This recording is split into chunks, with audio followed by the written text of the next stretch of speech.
अस्सलाम वालेकुम स्टूडेंट्स, कैसे हैं आप सब। उम्मीद करती हूँ आप सब ठीक होंगे। आज हम उर्दू वर्कबुक सफ़ा नंबर 2 से लेकर 4 तक दोहराई करेंगे।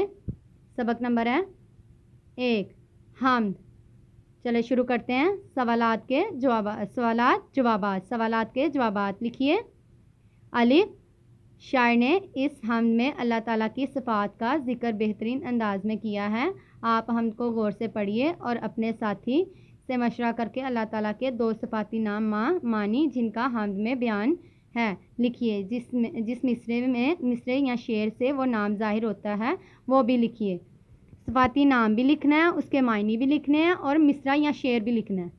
ठीक है स्टूडेंट्स, चलें लिखते हैं। ज़ूफ़िशा का क्या मतलब होता है? रोशनी देने वाला। ये आगे हमने वो शेर लिख दिया है जिसमें उसका ज़िक्र है। हर तरफ तेरी जलवागरी ज़ूफ़िशा, हर तरफ तेरी जलवागरी ज़ूफ़िशा, ज़ूफ़िशा। आगे है मेहरबान। मेहरबान का क्या मतलब होता है? मेहरबानी करने वाला, रहम करने वाला। मेहरबान का क्या मतलब होता है? मेहरबानी करने वाला, रहम करने वाला। आगे हमने वो शेर लिख देना है या मिसरा।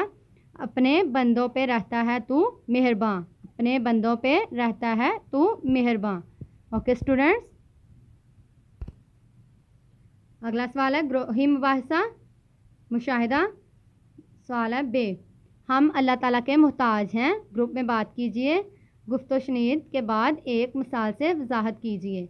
मिसाल है, हम हर लिहाज से अल्लाह ताला के मोहताज हैं। अल्लाह ताला ने हमें आँखों जैसी नेमत अता की है ताकि हम इस दुनिया में अल्लाह ताला की पैदा की गई नेमतों को देख सकें। स्टूडेंट्स, अगर हमारे पास आँखें ना होती तो हम देखने के मोहताज थे, हर काम के लिए मोहताज थे। बल्कि जब हमारे पास आँखें ना होती तो हम कैसे कोई काम कर सकते थे। ठीक है स्टूडेंट्स, अगला है इनफरादी काम। जीम। ऐसे 3 काम लिखिए जिन्हें करने से अल्लाह ताला खुश होता है। ऐसे कौन से काम है जिन्हें करने से अल्लाह ताला खुश होते हैं स्टूडेंट्स? चले पढ़ते हैं। मरीज़ की इयादत करने से, मरीज़ की इयादत करने से अल्लाह ताला खुश होते हैं।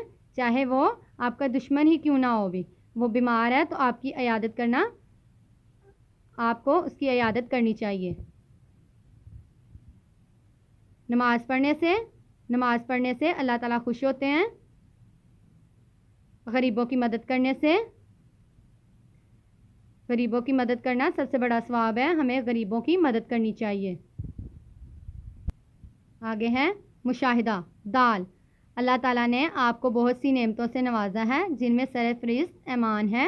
आपके ख़्याल में इसके अलावा कौन सी 2 नेमतें बहुत अहम है? वजूहात भी लिखिए। अल्लाह ताला ने हमें बहुत सी नेमतों से नवाजा है। यहाँ हमने 2 नेमतें लिखनी है, कोई सी भी 2 नेमतें लिख देनी है। जैसे मैंने लिखा हुआ है सूरज। अगर सूरज ना होता तो हमें दिन और रात में कोई फ़र्क ना रहता। सूरज की रोशनी के ज़रिए ही हम खुराक हासिल करते हैं। जब दिन होता है तो हम सूरज की रोशनी से क्या क्या काम करते हैं? सूरज की रोशनी से हम सारा दिन काम करते हैं और सूरज की रोशनी से ही हमारी खुराक हम तक पहुंचती है। जैसे अगर सूरज ना होता तो फसलें हम तक कैसे पहुंचती, हम खाना कैसे खाते हैं, हमें अनाज नहीं था मिलना। स्टूडेंट्स, मौसम भी अल्लाह ताला की बहुत बड़ी रहमत है, नेमत है। अल्लाह ताला ने हमें 4 मौसमों से नवाजा है। हम इन चारों मौसमों में मुख्तलिफ़ किस्म की नेमतों से फ़वाइद हासिल करते हैं।